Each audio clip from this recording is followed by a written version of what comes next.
Bonjour à tous, bienvenue sur la page YouTube de Kako. J'ai voulu faire un petit tuto pour un peu vous aider à régler OBS et je voulais partager un peu les solutions que j'avais trouvées et voilà, je voulais vous en faire part.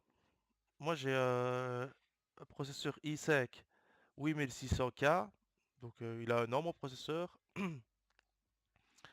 et quand je streamais sur le processeur, je voyais bien que le jeu, c'était pas...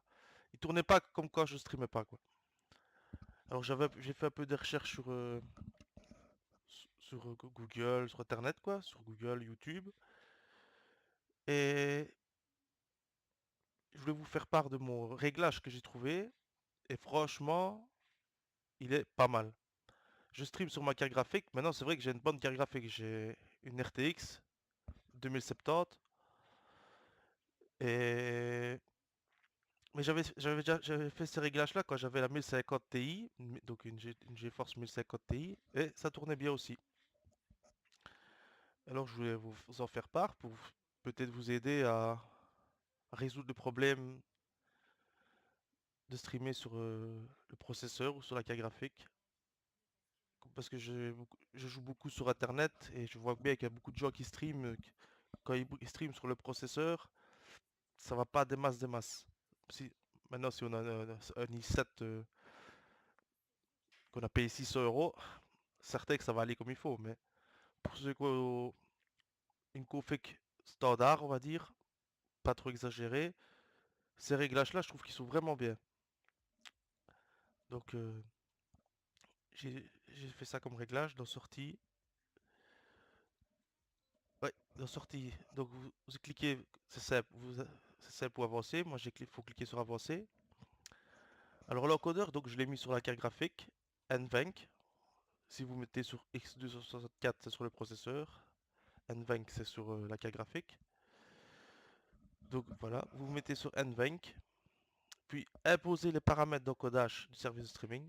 Mise à l'échelle, vous forcez la mise à l'échelle en 1280 x 720p, 720, donc vous allez streamer en 720p. Contrôle du débit, vous mettez en CBR.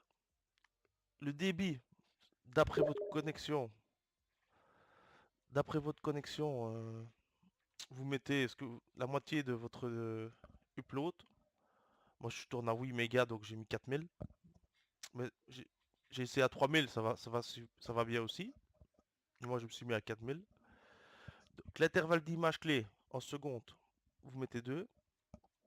Pré-réglage, haute qualité. Profil high. Niveau auto, cocher, normalement je crois que c'est coché, utiliser l'encodage double passe, GPU 0 et BFRAME A2. Une fois que vous avez fait ça, vous allez dans vidéo, donc résolution de base, quand vous allez streamer, donc il va prendre tout d'après l'échelle que vous avez mis sur Windows, donc moi je suis en 1920 par 1080, et je vais la résolution de sortie, la mise à l'échelle, j'ai mis en 1280 x 720p. Donc je vais dire quand je vais streamer sur Twitch, ça va être du 720p, mais pas du 1080, du 720p. Et je trouve que c'est vraiment un très bon compromis pour le stream. Pour les configs moyennes. Maintenant, si vous voulez streamer en 1080, il faut avoir une bête d'ordi. Et une très bonne connexion. Mais en 720p, je trouve que c'est le meilleur compromis. Donc après, le filtre de la mise à l'échelle, vous mettez en Laxos, redimensionnement affiné au 32 échantillons, et la valeur de FPS intégrale, 50. Une fois que vous avez fait ces réglages-là, testez. Ça marche vraiment très bien. Aucun lag. Que je stream ou que je stream pas, je vois pas de différence dans mes FPS. Ils sont toujours les mêmes. Et je trouve que ça vaut vraiment la peine. Et je voulais vous montrer aussi le système quand je stream, comment je dispose mon écran. J'ai deux écrans. Donc j'ai un Asus que je joue dessus du 144 Hz. Et j'ai un Samsung comme deuxième écran. Et sur mon deuxième écran, je vais vous montrer ma disposition quand je stream.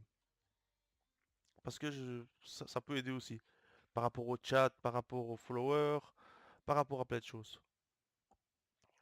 Donc moi ce que je fais, quand je stream, sur mon deuxième écran, OBS il est en tout petit comme ça je sais voir quelle page je suis. Vous voyez, si par exemple je vais aller sur en jeu, je vais être comme ça, avec l'overlay je vais passer en comme ça.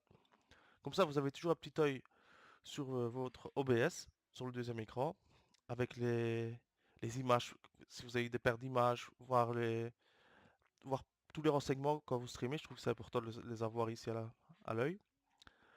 Donc moi j'utilise Streamlabs soit pour voir les followers, les abonnements, soit j'utilise Streamlabs, ou alors je mets mon téléphone sur j'ai un petit support comme ceci, en rose malheureusement, mais j'ai trouvé que celui-là, où je dépose mon téléphone, et là je me connecte quand je stream en direct sur Twitch, et là je peux voir les followers, je peux voir aussi, c'est un genre Streamlabs sur le GSM quoi.